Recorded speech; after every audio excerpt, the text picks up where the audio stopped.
Estás escuchando en diferido El Gobierno de la Mañana.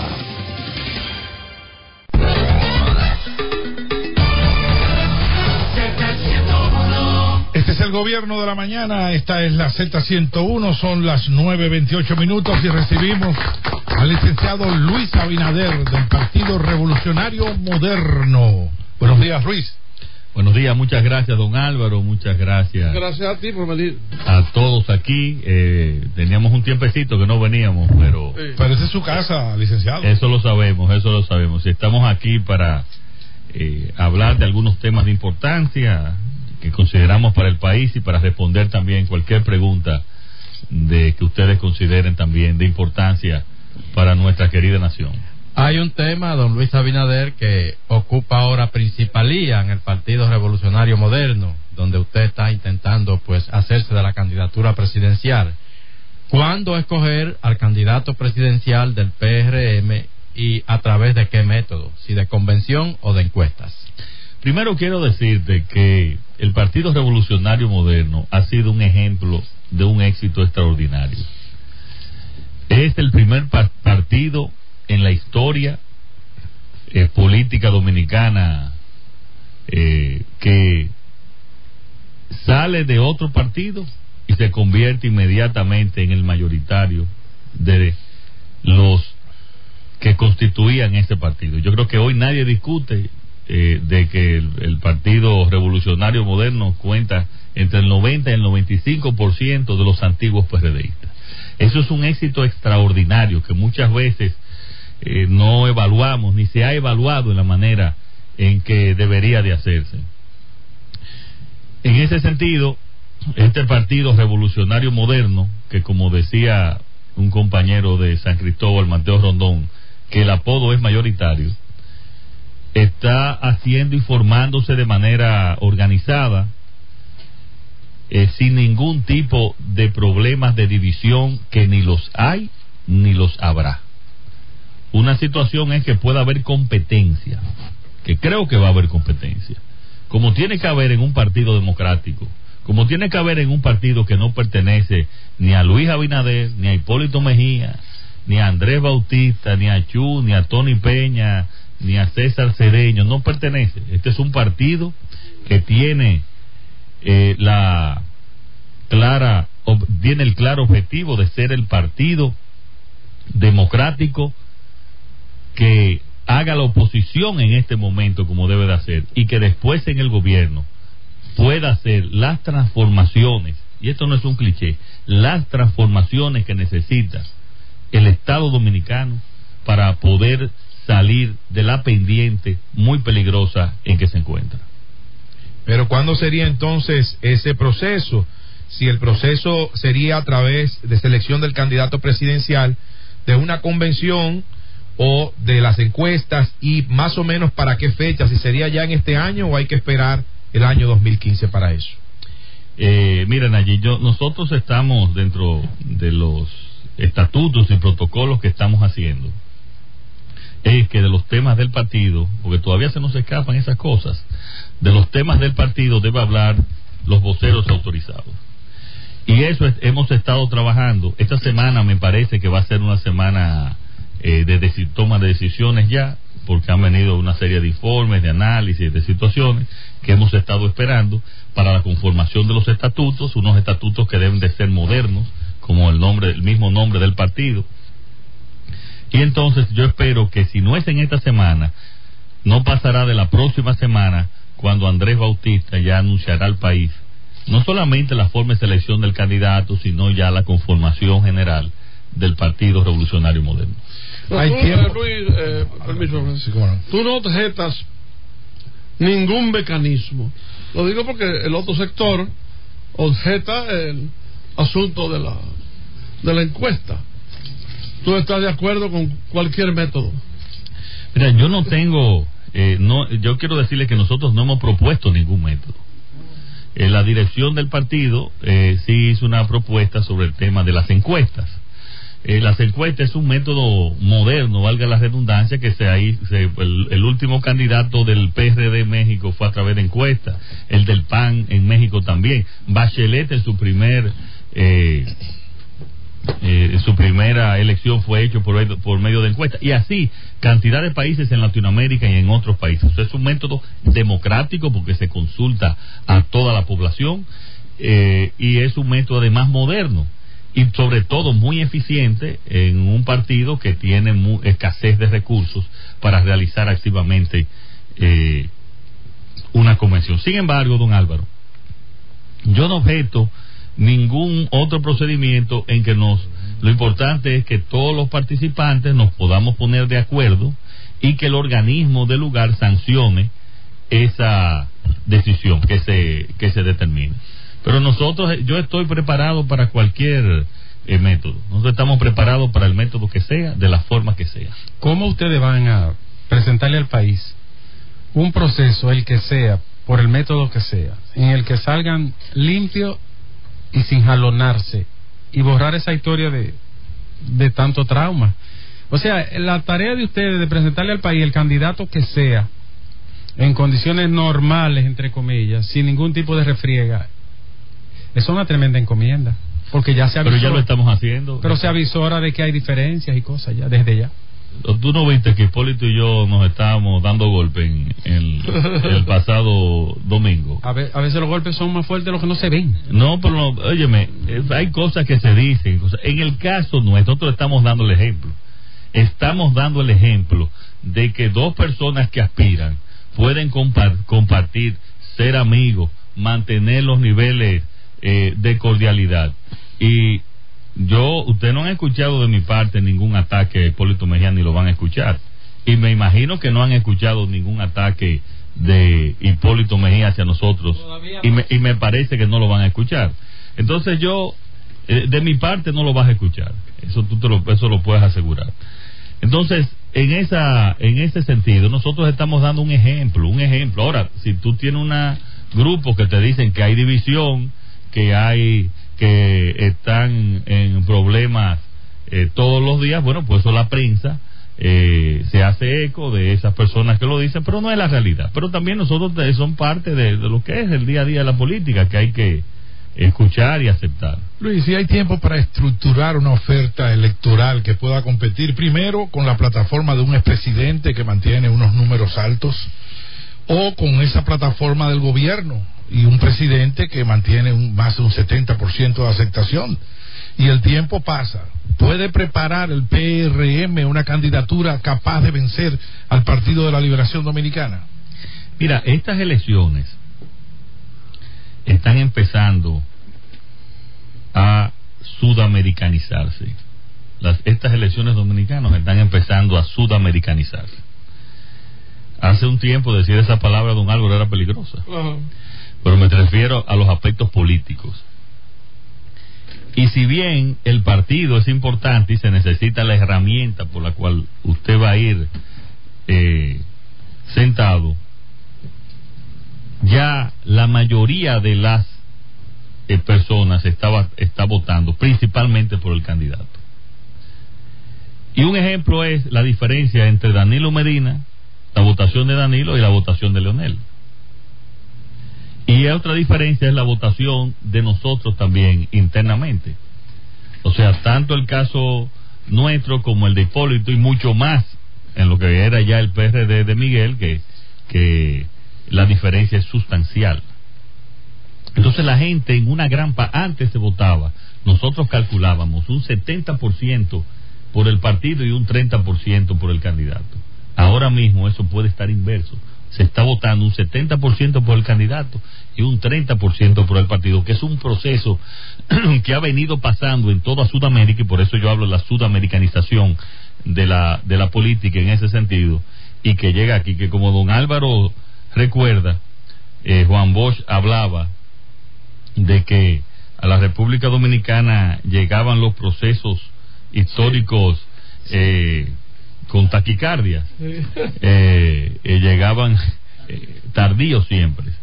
Entonces yo creo que eso es de los procesos ahí, que para mí Juan Bosch, que fue el gran sociólogo, para mí ha sido un gran sociólogo. Todavía la división de clases sociales de Juan Bosch nadie la ha podido discutir en la República Dominicana. Entonces esa es la situación. Miren, en el PRM va a haber competencia, pero nunca división. Y yo le quiero decir a ustedes y a los que me están escuchando, que a pesar de que soy el más joven en esta contienda, yo estoy consciente de la coyuntura histórica en que me encuentro. Yo estoy consciente del rol histórico que estoy jugando en la República Dominicana en este momento. Y eso significa que voy a competir, sí, que voy a competir, y se hará una campaña como pocas veces se ha visto en la República Dominicana. Va a ser nuestra campaña en términos de modernidad, en términos de acción, en términos de creatividad. Pero al mismo tiempo yo voy a cuidar la herramienta que es el PRM, que es la única herramienta democrática que tiene el país para poder luchar, para poder defenderlo de esa democracia controlada, como yo le he dicho que existe en la República Dominicana, que otros le llaman dictadura constitucional. El PRM es esa única herramienta que tiene, y esa herramienta yo la voy a cuidar. Resuelto, no por Luis Abinader, sino por la democracia dominicana. Resuelto ya el problema de la candidatura en el PRM, ¿cuál sería la estrategia? ¿Qué habría que hacer? Porque a mucha gente le parece difícil, Luis, bajar al PLD del poder en estos momentos. ¿Cuál sería la estrategia? Pero yo pienso que lo de bajar al PLD del poder no es tan difícil. Solamente hay que armar un sistema y un equipo de comunicación que diga la verdad, y que esa verdad llegue a los principales o a la mayoría de los dominicanos y las dominicanas. Mira, comunicación solamente. No, digo parte, eso es parte de la comunicación. Yo soy electo, como lo seré electo, el candidato del Partido Revolucionario Unitario en el día de hoy. Mañana mi agenda será visitar a 3 líderes políticos. Los visitaré para hablar inmediatamente de alianzas, de pactos de nación, que es lo que tenemos que hablar, de pactos de nación. Y yo estoy seguro que al mes después ya de yo ser el candidato, por lo menos 3 partidos más se nos van aparte de lo que tiene la convergencia, se nos van a nosotros a sumar. Señores, pero cuando hablamos del PLD, ¿qué es lo que ha resuelto el gobierno del PLD? ¿Cuál ha sido la solución a los problemas? Vamos a ver las estadísticas. Vamos a ver, y vamos a empezar por donde ha invertido más. Educación. Sí, educación, ha construido aulas. ¿Y cómo están? Hay algunos de los indicadores de educación que me digan a mí qué indicador de educación de la República Dominicana ha mejorado desde que se inició las inversiones del 4%. Que me diga uno. Yo los reto al Ministerio de Educación Superior, de Educación, que me diga uno solo de los indicadores de calidad de educación que haya mejorado. Vamos a salud, hemos empeorado en los niveles de salud. Solamente recordar la tragedia de los niños del Robert Reed, tragedia que se ha repetido en muchos hospitales públicos, pero como está cerca aquí el Robert Reed en la capital, aquí pudo lograr y tener prensa. Dígame, todavía no se ha presentado que me expliquen cómo ha mejorado supuestamente la delincuencia en la República Dominicana. Que me expliquen. Y mucho, el 911, sí, el 911 es bueno, pero es parte de un plan para mejorar la delincuencia, no un plan per se de mejorar la delincuencia. Y vámonos al desempleo. El desempleo ha aumentado. Mire, don Álvaro y amigo, este es el caso más raro. Es bueno que ustedes sepan que en la República Dominicana hay organismos internacionales, incluyendo la CEPAL, que está haciendo estudios especializados sobre la República Dominicana. Porque lo más extraño es que con un nivel de crecimiento como el que nosotros hemos tenido, crecimiento económico, en los últimos años, los niveles de desempleo hayan aumentado. Y eso se debe a que ese supuesto crecimiento, digo supuesto porque el mismo gobernador del Banco Central, con el nuevo método de cálculo de las cuentas nacionales, disminuyó el crecimiento de los años de Leonel Fernández. O sea, el mismo cálculo que él había hecho en tiempo de Leonel Fernández lo disminuyó. Entonces, por eso digo de supuesto. Entonces, en ese supuesto crecimiento, ¿cuáles han sido las locomotoras del crecimiento dominicano? Minería, que es la actividad que menos empleo crea. Telecomunicaciones, que también es de las actividades que menos empleo crea. Finanzas, la parte financiera, que también este es el caso, que no es de la que más empleo crea. Entonces, cuando vemos esa situación, vemos que el modelo económico y social del PLD, este modelo económico y social del PLD, que lo que hace es reproducir pobreza, tiene que cambiarse y cambiarlo a un modelo diferente que cree empleos, que tenga un desarrollo sostenible, que pueda ensanchar los mercados internacionales y tener acceso a ellos para que haya más producción, porque tenemos también una economía muy abierta que vienen muchas importaciones como debe de ser, pero también debemos de exportar mucho más para poder tener un balance en el tema de la balanza de pagos y especialmente de la balanza comercial. Señoras y señores, este modelo económico y social del PLD hay que cambiarlo. Un modelo, amigos y amigas, que según el próximo presupuesto, para financiar el déficit fiscal y el pago de amortizaciones de la deuda, el gobierno tendrá que endeudarse en 3.900 millones de dólares en nuevos préstamos.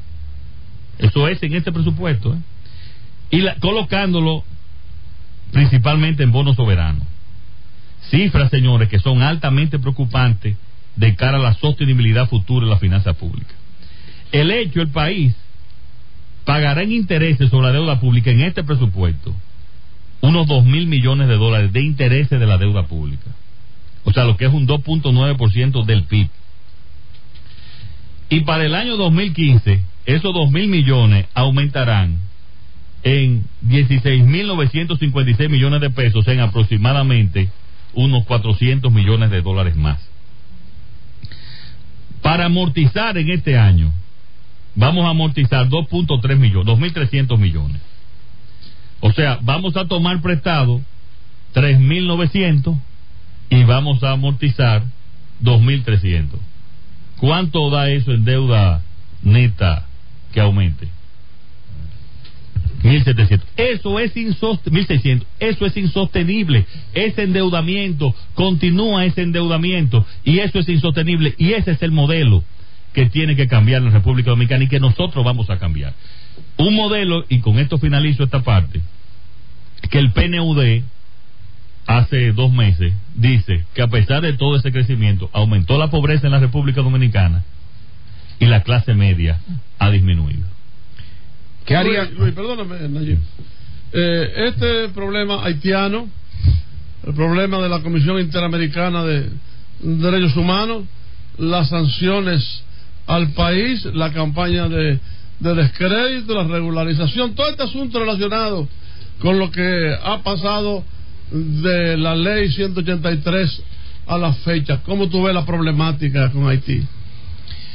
Mire, don Álvaro, qué bueno que usted empieza a mencionar el problema por donde es, que es el tema haitiano, porque todo este tema haitiano es lo que tiene con la sentencia que declara inconstitucional la adhesión a la Corte. La adhesión a la Corte.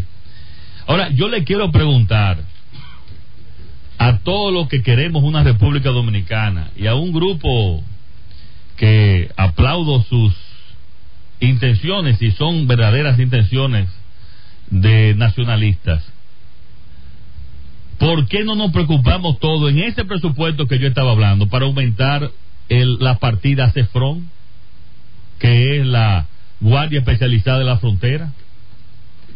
Hace aproximadamente 2 semanas que yo, caminando por el interior, hice una nota de prensa porque vi la cantidad de inmigrantes ilegales que existían, y que tú lo veías, y que cada pueblo ya tiene un pequeño Haití.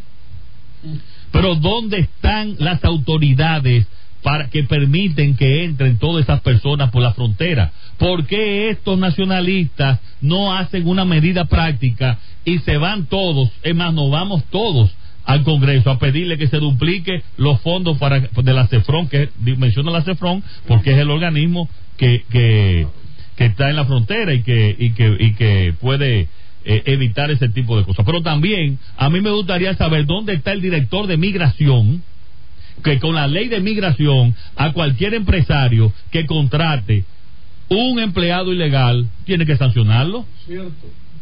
Entonces, oiga, don Álvaro, usted sabe lo que pasa, que esa sentencia eliminando a la Corte Interamericana de los Derechos Humanos de la República Dominicana poco tiene que ver con los haitianos.